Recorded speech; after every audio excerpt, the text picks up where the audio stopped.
and thank you for giving us your time.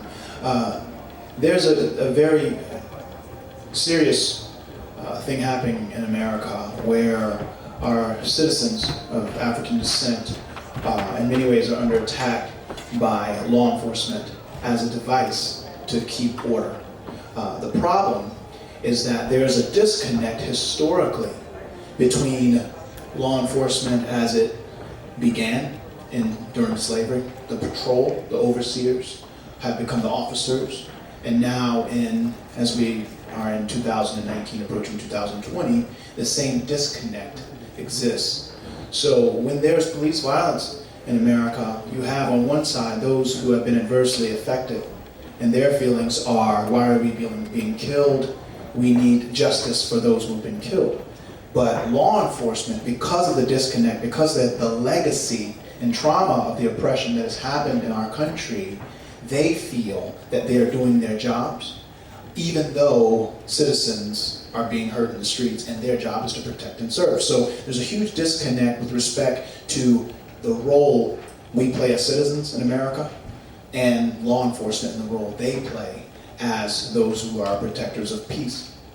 So what I wanted to say with the film was the only way for us to get past this massive divide between these two groups is through conversation, through human engagement, through a real confrontation and understanding of perspective. Very rarely will you see a film where you hear from the side of the oppressed and the side of the oppressor. But I think that is the first step toward rebuilding the relationship and addressing the trauma so we can heal from that trauma, really reconciliation. So with this film, I want to put them both in the same room. My goal with this film is simple. I just want to save lives. That's it. If this film, between now and eternity, makes one police officer hesitate because he feels this life could be saved, then it will be the most important thing I've ever done. So that was my goal. My goal was very simple: to humanize people on both sides, to address the divide in a way where no one could leave, and out of it have a conversation that promotes healing and reconciliation. Now, to your second question about law enforcement, I think it's important to recognize that globally we are dealing with issues of implicit bias, where because of what our fears, our divisions, the encroachment upon our comfort, we find ourselves in situations where we are ostracizing human beings and not recognizing their human dignity because of the political climate, because of things that we think we know about these people who are not like us. And I'm speaking about immigration. I'm speaking about all of these things. I'm not trying to create all the solutions, but what I am trying to do is bring us all to the table globally. Because my problem in America, our problem in America, is your problem in France. Your problem in France is our problem in America. We have to think outside of the box to deal with this issue, or we won't improve. And then we will hand down to our children and our children's children problems that have festered and gotten worse.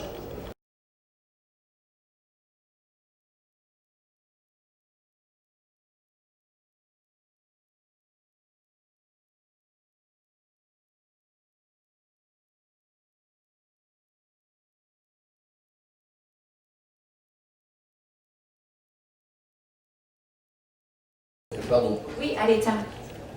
Votre question sur les Gilets jaunes, j'y ai pas pensé. Ce sont tous des citoyens. Les policiers, les gendarmes, les CRS et les Gilets jaunes. Il y a eu dans la société française un grand débat. Ils ont raison, ils n'ont pas raison, il n'y a pas assez de force. Moi, ce film m'a intéressé. Il y a quelques semaines, un article est sorti aux États-Unis, au Los Angeles Times, assez effrayant sur les statistiques, absolument purement statistiques. Un jeune noir sur 1000 va mourir d'arme à feu de la police, comparé à 4 jeunes blancs sur 1000. C'est-à-dire qu'un stade de football de 50 000 personnes, il va y avoir 50 jeunes hommes qui vont être tués par les policiers. Ça, ce sont des faits.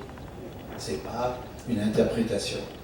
Quand j'ai vu cela avec Nate, il y a D'abord, aux États-Unis, il y a un vrai problème d'armes à feu, nous le savons. Évidemment, c'est la Constitution, on ne va pas rentrer dans ce débat.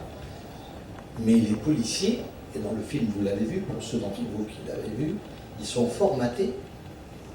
Dès qu'ils sortent leur pistolet de leur ceinture, ils doivent tirer. Et c'est tout le problème. Et ce film aussi, c'est le genre de film des années 70 ou des années 60, 12 hommes en colère, tous les films de Sidney Lumet ou d'autres qui à la fois divertissent, mais nous enseignent, nous éduquent, nous rendent intelligents sur les problèmes de la société. Ce cinéma nous manque. Hein. Spike Lee, d'ailleurs. Spike Lee, grâce à Nate, a vu le film, il était absolument bouleversé, il a dit que toute sa vie, c'était pour combattre que ce film représente le mieux de ce que... Et il a demandé de mettre son nom sur le film. Quel honneur pour nous d'avoir Spike Lee qui présente le film et qui va soutenir le film. Il est avec nous à Venise et on a gagné meilleur film à Venise. Inattendu, évidemment, puisqu'on n'était pas allé là-bas. Donc, votre question, elle est valable de partout. Le problème d'immigration en Europe. Une Europe qui va vers la droite. Une Europe qui refuse l'autre. L'autre, moi je suis d'origine tunisienne. J'ai eu la chance de rencontrer des grands metteurs en scène qui m'ont...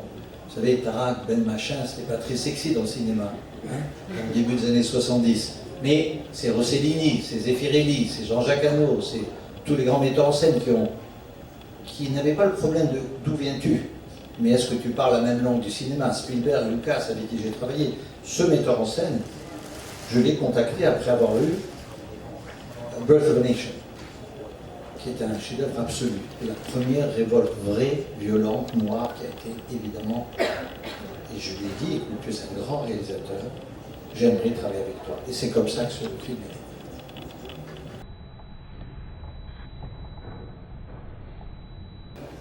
The job in the course description, in the job description of law enforcement officer is to protect and serve.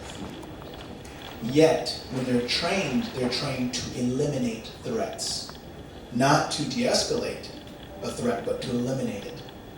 And what I wanted to show is protocol and training, because I think in showing training that is problematic, and showing protocols that are problematic, then we can get to humanizing quicker. Because we realize these aren't just bad people wanting to wake up and kill citizens. Because I do not think that the majority of law enforcement officials wake up and do that. However, they're programmed to do something very specific. And if your job is to find threats and eliminate them, but people of African descent or brown people you believe are more predisposed to crime, then you will inevitably have the prison industrial complex, which is another issue that needs to be addressed with respect to how many black people came to America 400 years ago last month to Port Comfort in Jamestown, and now 400 years later, you look at Angola prison, and in a country where we make up 12% of the population, we're 75% of those incarcerated. These are problems. And to be honest, we need your help. These are global issues. These are human rights issues. So when you talk about the aggression, it's the same type of aggression someone uses in war to eliminate a threat. So that element of the film was simply to show in real time on a body camera that this is how quickly it can escalate, how quickly a life can be taken. And these aren't just my feelings. I interviewed dozens of police officers of all colors, of all ages. And what I found was a consistency in their approach to the work. And that is why you find people being killed by law enforcement, not just white, but all different colors. And I think that's something that can be made applicable to the relationship in other countries with law enforcement. What is the protocol? What is the training? If you can identify the training, then you can capture the data. If you can capture the data, you can change the behaviors. You can change the behaviors, you can save lives. And if a film can do that, then we win. You know, I'm not a surgeon. There are people every day that do more important things than me. I'm just a filmmaker. But as Nina Simone said, the artist's job is to reflect the times. If I can reflect the times and something can shift, then maybe we don't have to deal with that type of aggression because there's a shift in the training. You know, one of the things that we just did last week in New York is we screened the film for police trainers.